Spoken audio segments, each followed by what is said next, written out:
nyuma y'ibyo bitero rero aba babyigambira yavuze iti reka ntibishoboka, ibi bintu birimo akagambane gakomeye kandi ni ibintu byakozwe na Isiraheli, ahubwo Isiraheli ikaba yanyuze muri aba mu kagambane ko kugira ngo biyitirire ibyo bo batakoze ndetse batanashobora. Ibi biratugarura ku kintu cyagiye kivugwa cyane ngo ese ubundi iyi mitwe yitwiterabwoba ishingwa n'abandi. Hari abantu uzumva bakubwira bati Amerika biriya bitero bya 9/11 niyo yabyigabyeho kugira ngo ibone uko itangiza intambara yo muri Afghanistan, abandi bati sibyo, Osama yarabigabye kubera umujinya, ariko kuri guhari kuzwi Osama ni umuntu wakoranye na Leta Zunze Ubumwe za Amerika by'igihe kirekire.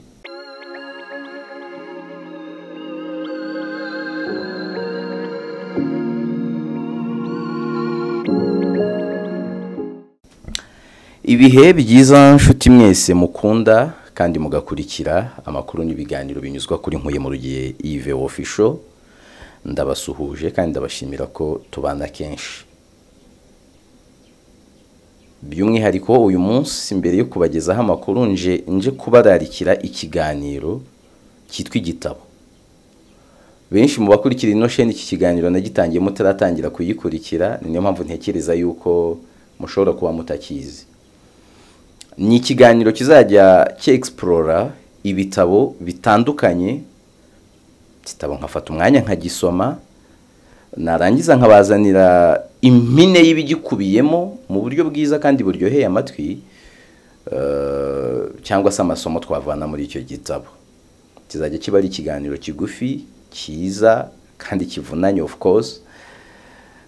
Kubw'izo mpamvu ejo nabikomojeho mbabwira nti nyamuneka impinduka zihari ziri kudusunikira gukora izindi content zitandukanye nizi, navuga ngo turi kwisunikira guhindura editorial line. Icyo kiganiro rero cyo kiranaza mu buryo bamwe nabonye mushaka bwo kuzajya mbaha ibyegeranyo byinshi. Ibyegeranyo ntabwo ari ngombwa ko nakabaye mbivuga kubundi biravuna cyane ku rwego utabasha gukora ibyegeranyo bibiri ku munsi cyangwa se icyegeranyo cya buri munsi, biragoye kandi cyane. Kuri chaîne rero nk'iyi yanjye kizamuka itaragira RPM nini niki, kujya gukora ibyegeranyo gusa waba udashaka ko bihinduka akazi cyangwa se bigutunga. Nta muntu n'umwe kiritse umuntu ufite chaîne ya byamaze gukunda cyangwa se ufite popularité, ufite izina ku rwego rutandukanye nanjye wabikora gutyo ari akazi. Kuri nge ni akazi. Ubwo ibyo nta nubwo byari ngombwa ko tubivuga, ariko mbikomoje kubera bo nabonye bamwe, I'm sorry to say so, bamwe ni n'abanyamusozi bakoresha amagambo mabi cyane rwose ameze ukuntu mu expressing ibyiyumviro byabo. Ntabwo biba biboneye kujya kwataka umuntu ukamutuka, ntabwo aba ari itegeko kuba wajya kuri YouTube channel y'umuntu kuyireba. Yirebe kuko hari ikintu yivanamo, cyangwa kukumva ari cyo amwunganira kugira ngo ibyo avuga bigere ku rwego rw'ibyo utekereza n'ibyo uzi cyangwa ibyo ushaka, ariko iyo bibaye ibindi biba byarengereye. Icyo kiganiro rero turagitangira none mu masaha ya nimugoroba. Turahera ku gitabo cyitwa 48 Laws of Power cyanditswe na Robert Greene. Igitabo narangije kugisoma, narangije no kirezima no gushyira mu Kinyarwanda ibyo ngomba kubabwira, nibyo narayemo rwose. Nsigaje umwanya wo kubisoma no gutunganya amashusho, ubundi nkabibahereza, ndakibahereza mu buryo bwa documentaire kandi ryoheye amatwi. Ndifuza ko ku bantu bazaryoherwa n'iki kiganiro, mukumva ko ari ikiganiro cyaba kenshi, irifo gukora ibishoboka byose kikarebwa, kuko uburyo kivunanyemo kiranavunanye kurenza izindi documentaire. Buriya mbabwije ukuri, mu buryo bwa documentaire urwandiko ruramvuna kurenza ibindi.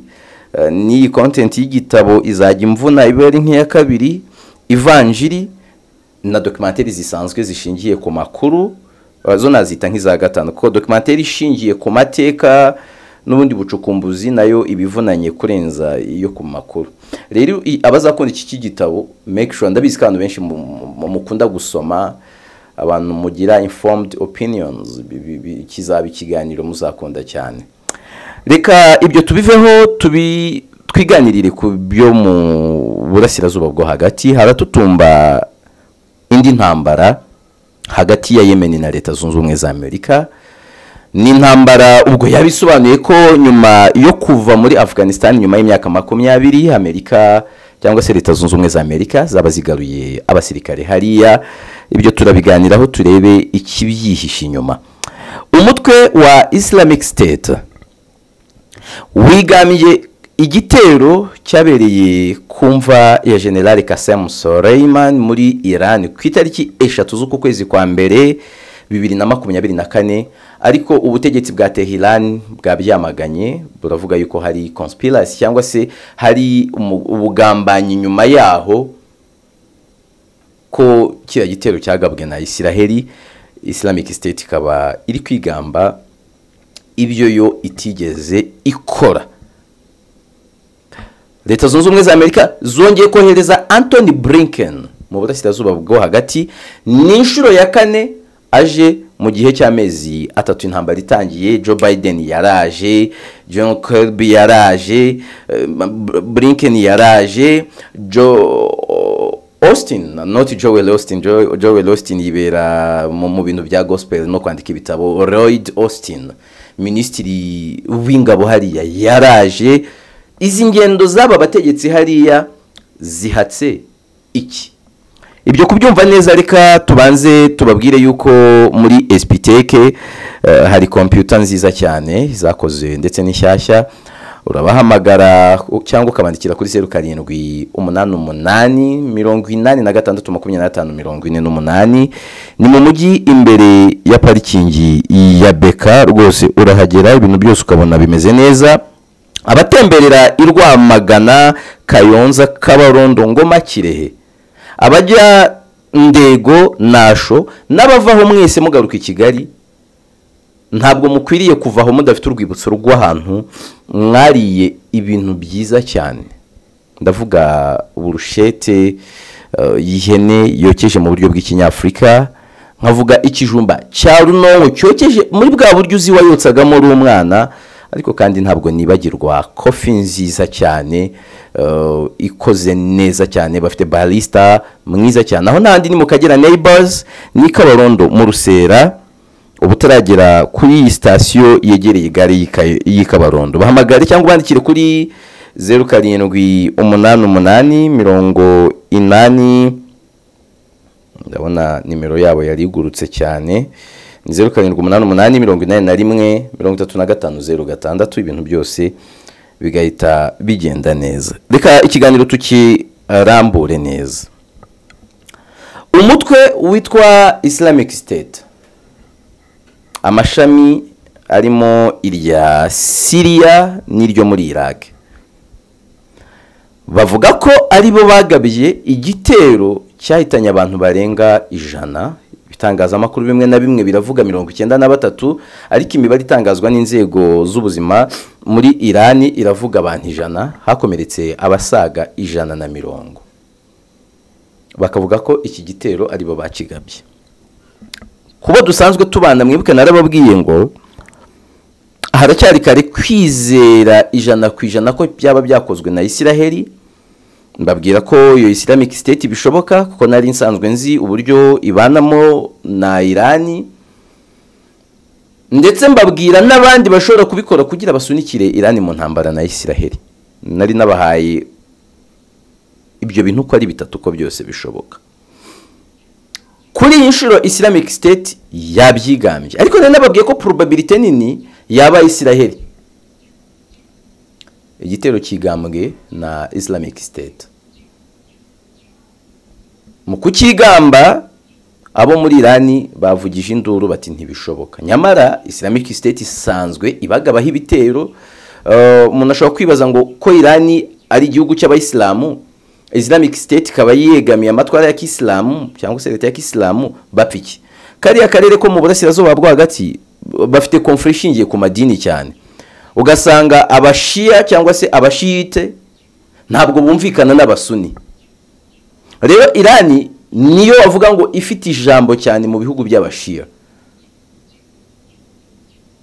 Ubwo tuba tubivuga mu macakubiri aba mu idini ya Islamu, ariko habamo benshi batandukanye. Naho ngaho ikibazo nyamukuru kibera ndetse biragenda bikagera no kuri conflit z'ibihugu. Buriya ntabwo Arabia Saudite na Iran bapfa influence mu karere gusa, ntabwo bapfa ubukungu gusa, nicyo ngicyo cy'amadini ukwemera kugeramo, kuko ubusanga ibyo abashiya bemera bitandukanye n'iby'abasuni. Nyuma y'ibyo bitero rero ababa byigambye Iran yavuze iti reka ntibishoboka, ibi bintu birimo akagambane gakomeye kandi ni ibintu byakozwe na Isiraheli, ahubwo Isiraheli ikaba yanyuze muri aba mu kagambane ko kugira ngo biyitirire ibyo bo batakoze ndetse batanashobora. Ibi biratugarura ku kintu cyagiye kivugwa cyane ngo ese ubundi iyi mitwe yitwiterabwoba ishingwa n'abandi. Hari abantu uzumva bakubwira bati Amerika biriya bitero bya 9/11 niyo yabyigabyeho kugira ngo ibone uko itangiza intambara yo muri Afghanistan, abandi bati sibyo, Osama yarabigabye kubera umujinya, ariko kuri guhari kuzwi Osama ni umuntu wakoranye na Leta Zunze Ubumwe za Amerika by'igihe kirekire, aba yabafashije guhangana n'Uburusiya, yabafashije n'izindi ntambara muri Afghanistan, mbere yaho na za Pakistan, ahantu henshi amamisiyo menshi yafashije abanyamerika. Iyi Hamas mubona kugeza muri 90 yafashwaga na Isiraheli yari iri mu bantu bafasha Hamas 90 na kangahe. None se iyi Islamic State wavuga ngo ibikorwa byayo cyane byibanda muri Syria, kandi leta ya Syria ikashinjwa gufasha Islamic State cyangwa se gufatanya, kuko ubushize hari birego yaregwaga ko ihereza Islamic State access ku birombe. Iyo leta ya Syria ikabihanganye na Isiraheli na Leta Zunze Ubumwe za Amerika.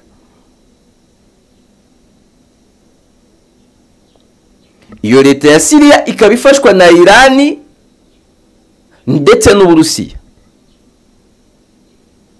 Bigenda gute ngo umuntu ufashwa na leta ya Syria aje kugaba ibitero kuri Iran bimeze nka kuri? Nibyo bya mbere bibayeho biremereye cyane kuri Iran bigabwe na Islamic State. Bigenda gute ngo ibyo bigende gutyo? Ese bigenda gute ngo uwo muntu usanzwe ari umwanzi wa Amerika na Isiraheli n'Ubwongereza abone ibyo yakoze bishobora kwitirirwa abanzi be, noneho bagahondagurwa, arikaze ahagarare yemye avuga ati ariko aba bantu bararengana rwose, ni twebwe bishoboka gute? Nagahurizo mba ntambitsemo kugira ngo mutekereze ibyo bintu. Nyuma yuko rero Iran ihakanye ikavuga iti ntabwo ibi byagabwe na Islamic State ni Isiraheli, Leta Zunze Ubumwe za Amerika rwose zongeye zifata umwanya ziravuga zitari ko ni kare cyane kwemeza ibintu ko byaba ari Isiraheli. Hari ababyigamba rwose bantu bo muri Iran, nimwumve neza ko ibi bintu Isiraheli itabikora. Nuko nguko ibintu bihagaze magingaya. Cyokoza mu gihe tuvuga Leta Zunze Ubumwe za Amerika, ukamenya yuko ubu ngubu Anthony Blinken, Minisitiri w'Ububanyi n'Amahanga wa Leta Zunze Ubumwe za Amerika, aragirira urundi ruzinduko mwa kariya karere. N'uruzinduko rugamije kuguyaguya ngo intambara itarushaho kuba mbi, kuko nabo ubwo barabibona ko nta garuriro, amazi yamaze kurenga inkombe. Isiraheli yo yahoze ivuga ko iri kurwana kuri front lines 7, ariko nge navuga ngo ntibiratangira. Amazi yamaze kurenga inkombe, ibona hamaze kuba deployment y'ingabo ibihugu 10 biza kuhangana n'abahuti. Ndabigarukaho nenda gusoza, ariko bikaba impfabusa, abahuti bakagira resistance iri stiff. Ukabona Isiraheli igihe cyo cyose ishobora kurwana na Hezbollah. Ukabona Iran bijyanye n'uyu mujinya w'umujenerali wayo wapfuye, kongeraho umuyobozi wungirije wa Hamas, n'iki gitero Iran ishobora kuza gukora ibitandukanye n'ibyo yatekerezaga gukora. Haranavugwa ko noneho nyuma yuko Isiraheli bimenyekanye ko nari gukoresha abacanshuro muri iyi ntambara, ibindi bihugu nabyo ngo biri gutekereza kuzana abacanshuro hariya.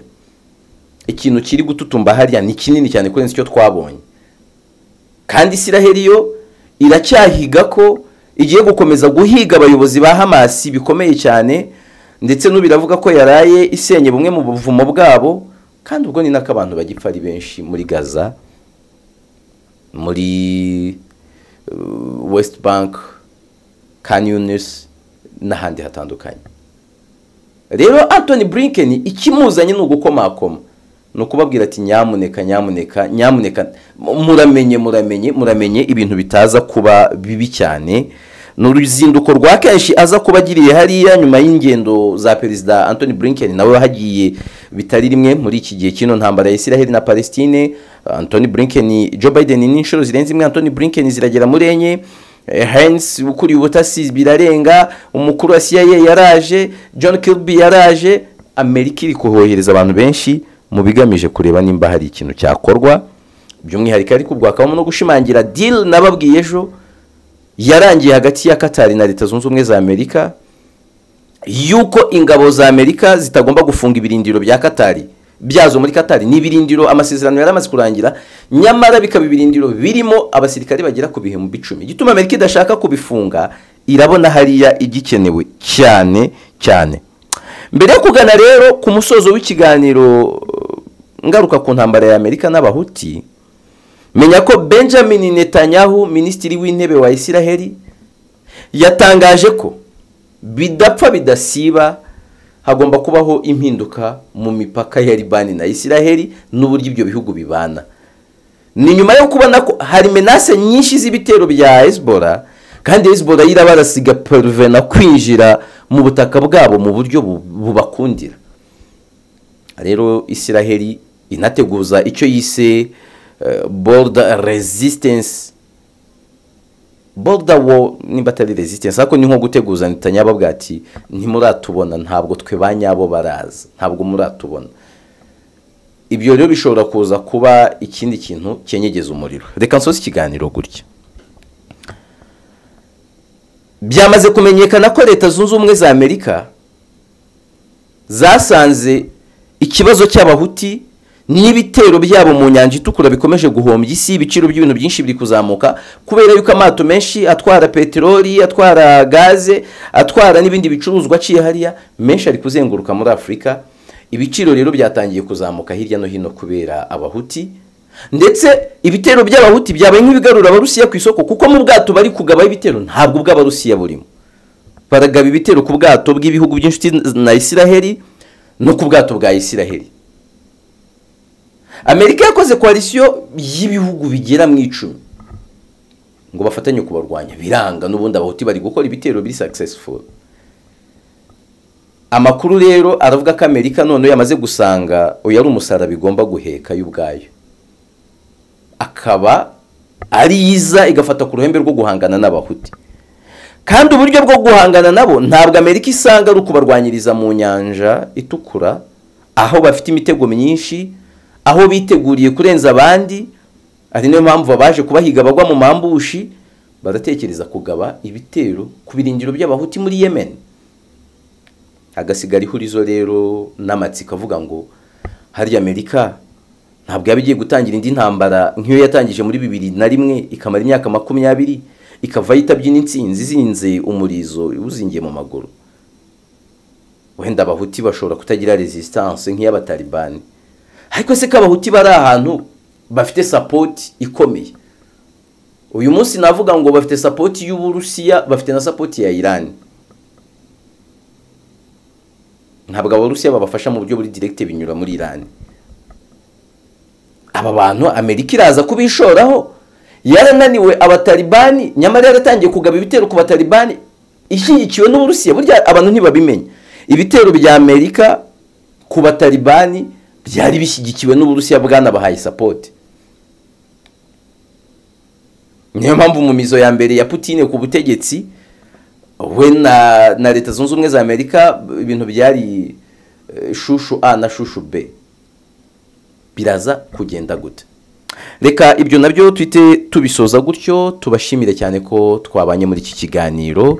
Twizere ko dukomeza kubana no mu bindi biganiro biza. Ndi Yves Nkuye mu ruge. Ntimugire umujinya kandi ntimurakare.